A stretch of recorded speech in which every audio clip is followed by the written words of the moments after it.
meluruskan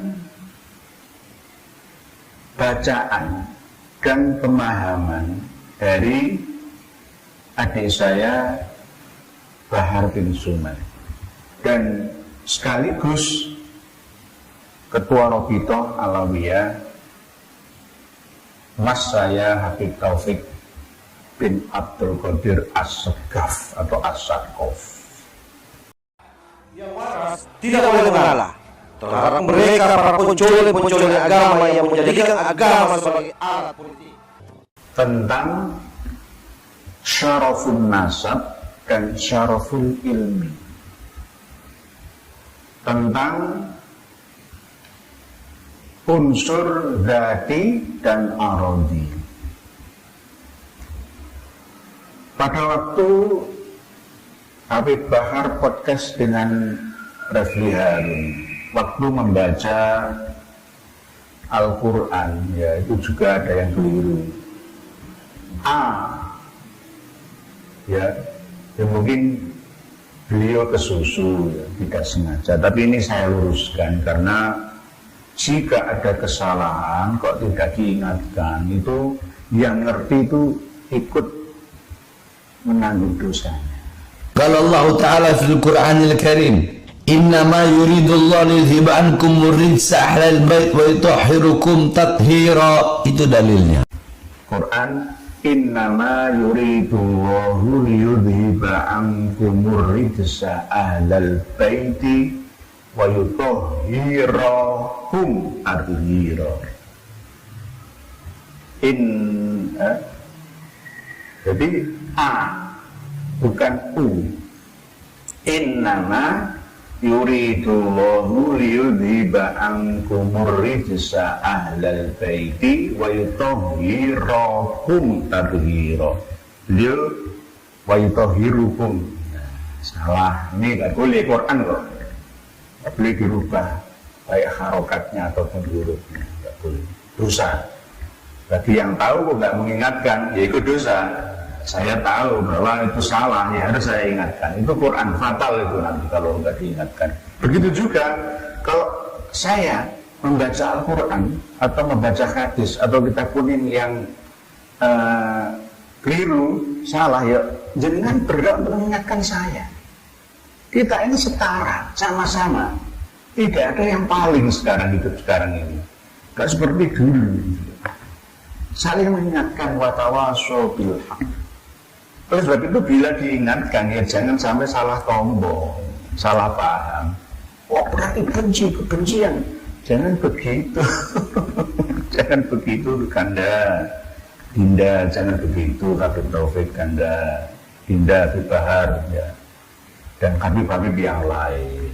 Jangan garang, jangan ganas. Ya. Lemah lembutlah kalian. Ya, jangan begitu. Ini yang kami luruskan bacaan innama yuridullahu liyudhiba ankumur rijsa ahlal baiti wa yutahhirakum tathira. Ya sekarang ini juga saya meluruskan pemahaman dan bacaan sekaligus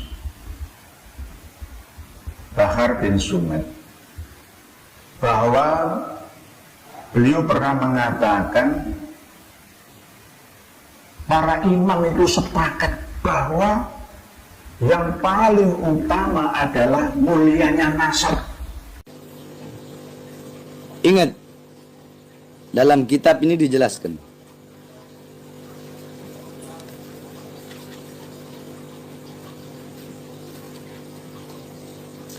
wa ikhtalafa al-a'imma ayyuhuma afdal. Qala ba'dul ulama fil mafadila baina syaraf fil ilm wa syaraf fil nasab. Antara mulia lebih mulia ilmu atau lebih mulia nasab garis keturunan. Para ulama berbeda pendapat. Ini penting ini penting. Syaraful ilm am syarafun nasabin nabawi. Lebih mulia kemuliaan berilmu kemuliaan orang yang berilmu atau kemuliaan orang yang bersambung nasabnya kepada Nabi Muhammad, yakni para habaib.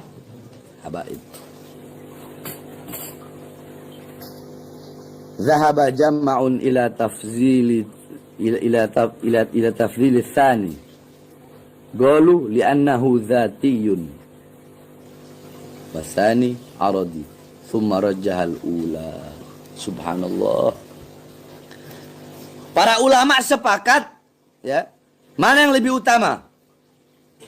Keutamaan ilmu atau keutamaan garis keturunan Rasulullah?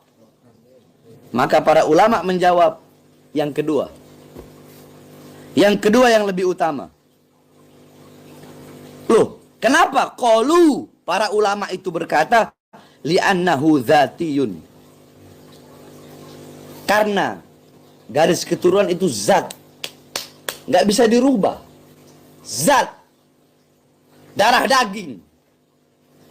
Sedangkan yang pertama itu hanyalah anugerah pemberian dari Allah Subhanahu wa taala yang satu saat bisa hilang. Bukan berarti kita meremehkan yang bukan Habib, bukan. Dua-duanya mulia. Tapi kalau mau dibandingkan mana yang lebih mulia, menurut ulama, bukan menurut ana, adalah para habaib. Kenapa? Zat. La uadilu syai', tidak ada sesuatu apapun yang bisa mengunggulinya dan lebih utama darinya. Ini ngomong kitab. Anak pakai kitab. Enggak ngomong sembarangan. Rambut botak terus ngomong sembarangan.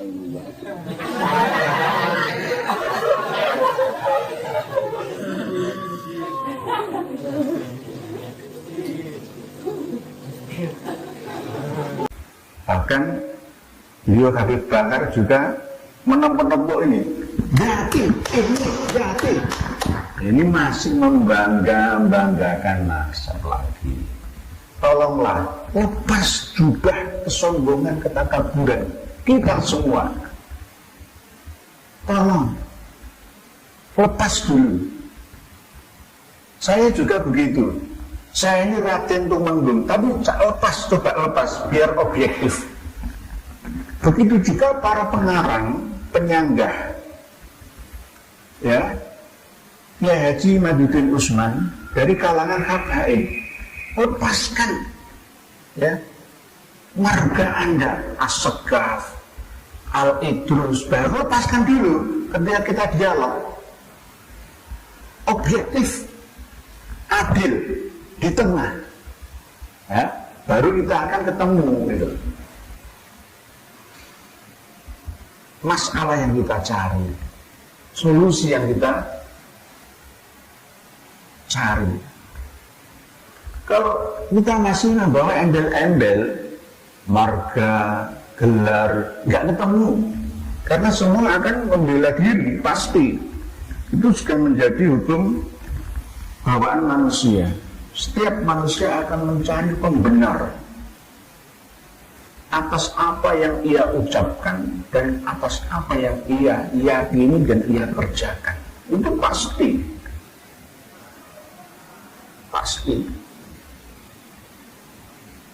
Para habaib sekarang kan bingung karena nggak menemukan. Imam Ubaidillah itu sebagai anaknya Imam Ahmad bin Isa al-Muhajir. Lalu mereka mencari-cari dalil dan dalil. Bahkan kemarin saya dikirimi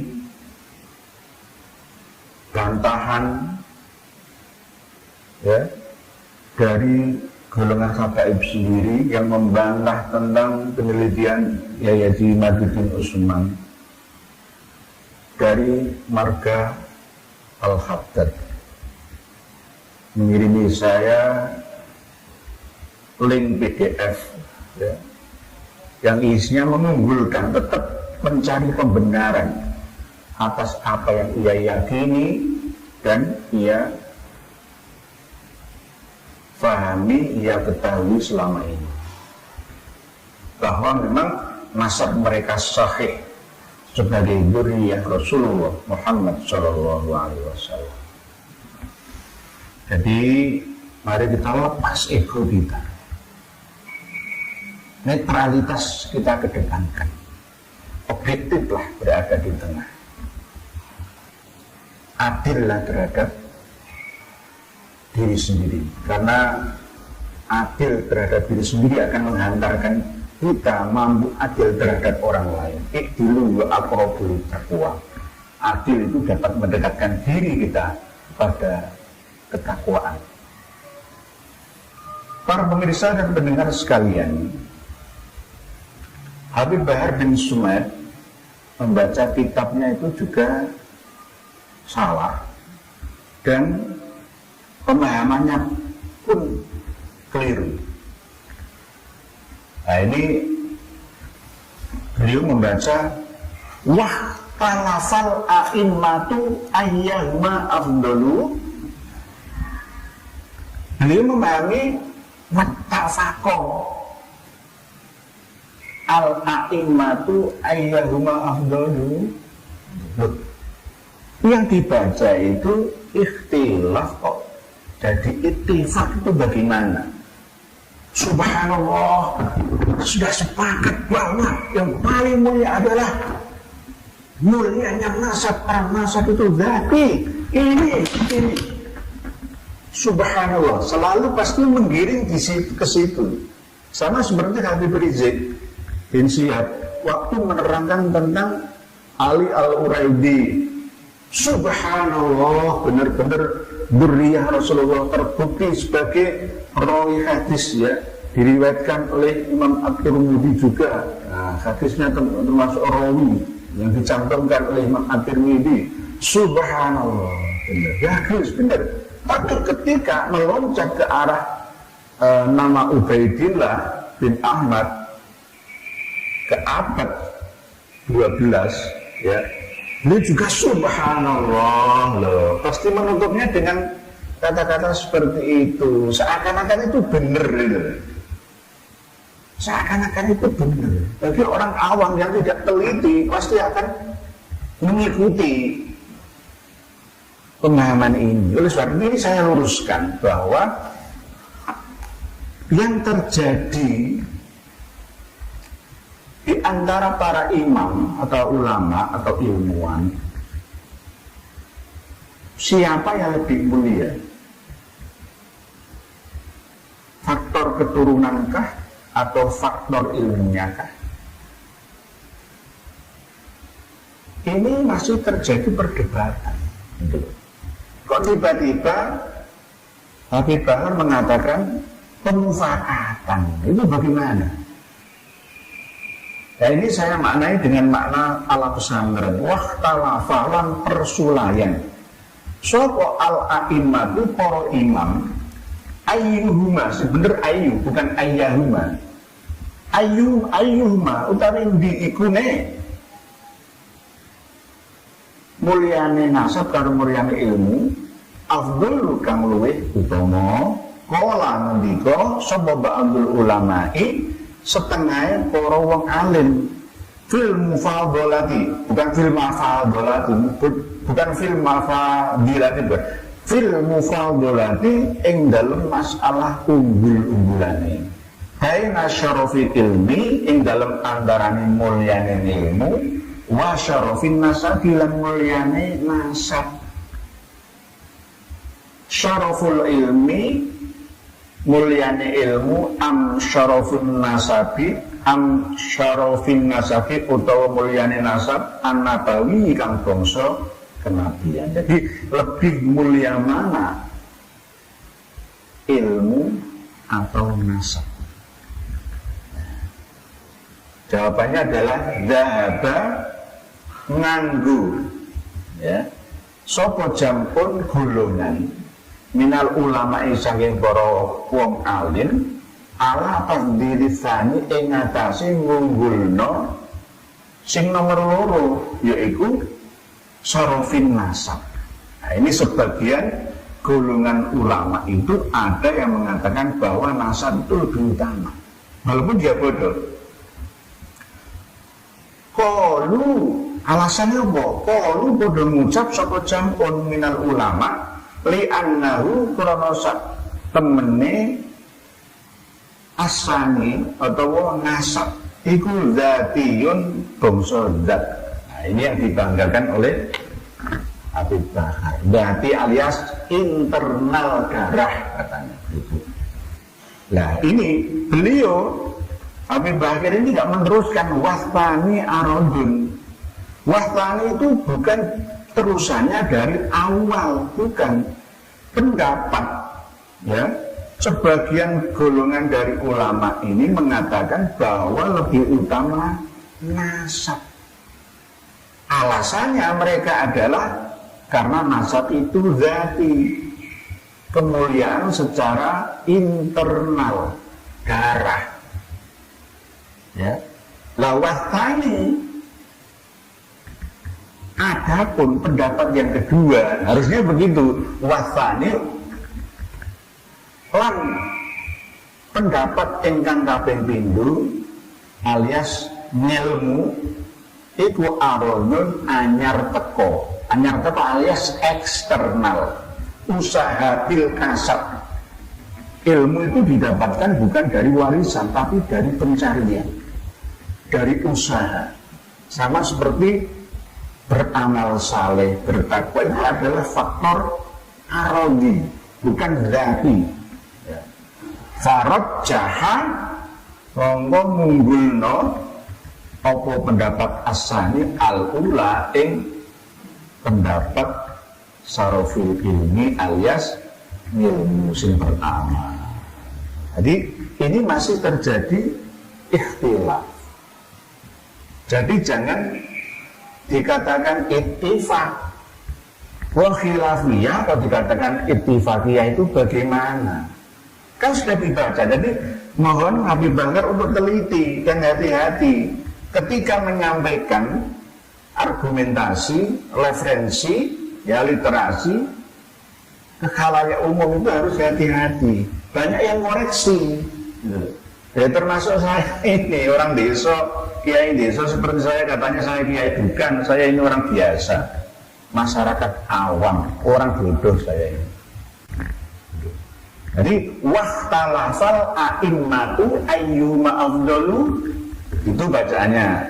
Qala ba'dul ulama'i fil mufadhalati baina syarafil ilmi wa syarafil nasabi. Syarafil ilmi am syarafil nasabin nabawi. Dhahaba jam'un minal ulama'i ala tafdhilis tsani. Qalu li'annahu dzatiyun wa tsani aradun farajjahal ula. Jadi lebih utama ilmu, bukan nasab. Kemarin yang sudah disampaikan oleh Ustadz Gilang Al-Ghifari itu sudah hafal. Kalah telah tidak ada dasar dalilnya. Dengan bukti seperti itu seharusnya Habib Taufik bin Abdul Qadir Asegaf meluruskan pemahaman-pemahaman keliru di masyarakat yang seperti itu. Tapi malah beliau tetap mengunggulkan nasab lagi, mengedepankan keistimewaan nasabnya lagi. Itu bagaimana? Ya harusnya Habib Taufik bin Abdul Qadir Asegaf mengingatkan jangan begitu. Itu pemahaman yang keliru. Itu pun dalilnya nggak ada. Di kitab manapun, di hadis apapun malah nggak ada juga. Di Al-Quranul Karim nggak ada, jelas nggak ada. Oh di kitabnya juga salah paham kok. Kalau di kitab Marokil Ubudiyah karangan Imam An-Nawawi Al-Dandami itu malah justru satu orang kiai alim itu bisa mengalahkan 60 Habib jahil. Itu malah justru yang benar gitu. Jangan dibolak-balik. Orang 70 itu dari mana? Angka 70 itu dari mana?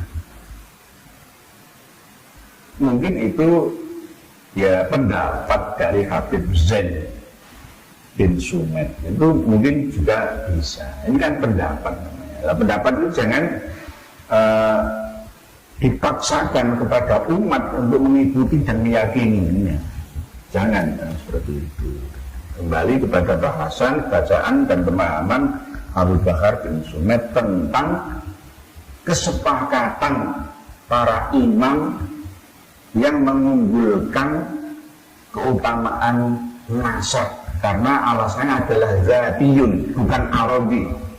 Zati itu internal, darah katanya, darah. Subhanallah, mesti begitu.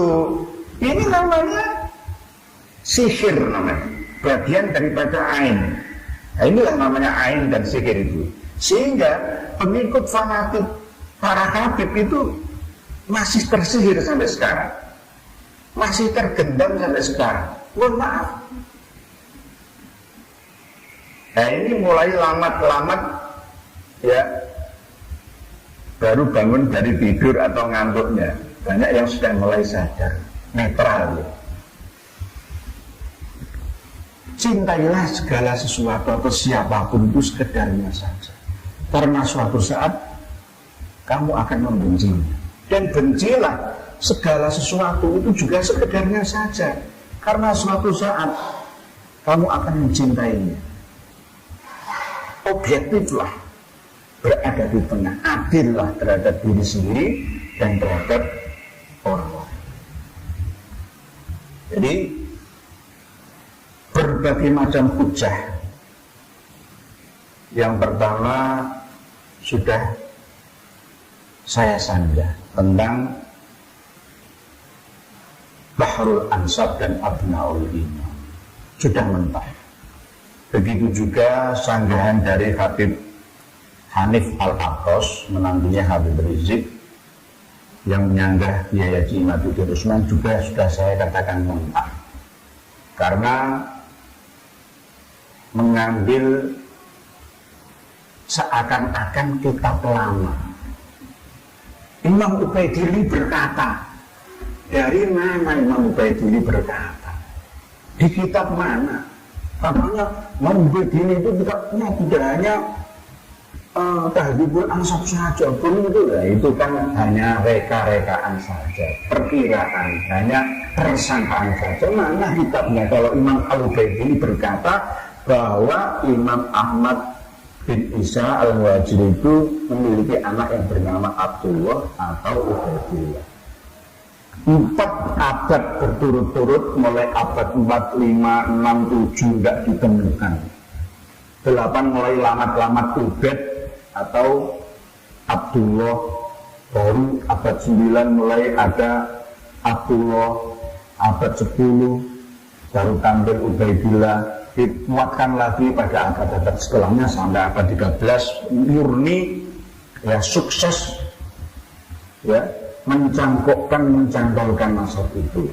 Jadi Ubaidillah bin Ahmad bin Isa Al-Muhajir. Jangan mimpi di siang bolong lah. Ini bukan kebencian, meluruskan. Sekali lagi meluruskan. Urgensinya apa? Urgensinya adalah amar ma'ruf nahi munkar. Tidak ada kepentingan apapun, hanya amar ma'ruf nahi munkar. Menyampaikan dan meluruskan pemahaman keyakinan masyarakat kita yang sudah kadung terkontaminasi ya, dengan doktrin-doktrin yang menyimpang. Termasuk doktrin, ada cerita lagi besar-besarkan keturunan Ba'alawi, katanya bisa terbang sampai tembus langit katanya. Ngomong apa itu? Ngomong zaman kerajaan Majapahit dulu itu ya mungkin cocok. Kalau ngomong sekarang ini sudah sampai terdasnya kita ini. Terus podo pinternya kabeh. Jadi para pemirsa dan pendengar sekalian dan seluruh umat Islam di Indonesia bahkan dunia, Imam Al-Umari, pengarang kitab Al-Majdi ini muridnya langsung Imam Al-Ubaidillah, Abu Hasan Al-Ubaidillah. Jadi As-Sayyid As-Syarif Al-Ajal Najmuddin Abil Hasan Ali bin Muhammad bin Ali bin Muhammad bin Muhammad al-Balawi al-Umari an-Nasabah. Al-Umari bukan al-Umri. Al-Umari itu keturunan dari putranya Sayyidina Ali yang lain dari istri Sayyidatina Fatimah. Jadi beliau Sayyidina Ali itu punya putra nomor al-Atrof. Jadi keturunannya itu al-Umari. Al-Umari. Jadi ini kitab Al-Majdi ini pas nyambung dengan kitab karangan Imam Abu Hasan Al-Ubaidi. Abad keempat plus 5 ini. Beliau muridnya langsung. Beliau tidak pernah mencantumkan nama Abdullah atau Ubaidillah atau Ubaid sebagai putranya Imam Ahmad.